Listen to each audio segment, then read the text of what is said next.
Ayun. Isang videos tayo mga idol. Yan o. Ito na naman ang ating magba-review tayo. Medyo lakas-lakasan yung ating boses kasi may mga nag-comment sa ating comment section na mahina daw ang ating boses. Ayan mga boss, first time to. Itong video na to, first time nyo to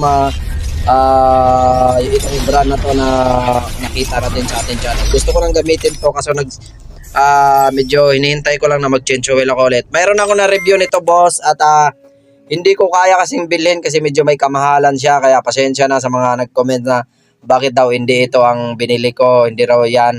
Yan yung ating Dilo Gold, medyo may mahal kasi yun. Ito kasing napili natin, Shell Remola, yun o, kung nakikita nyo mga idol, mga kaagay, yan o, Shell Remola R1 Multi, yun o, 2040 yung kanyang viscosity mga idol, yung kanyang numbers, yun o.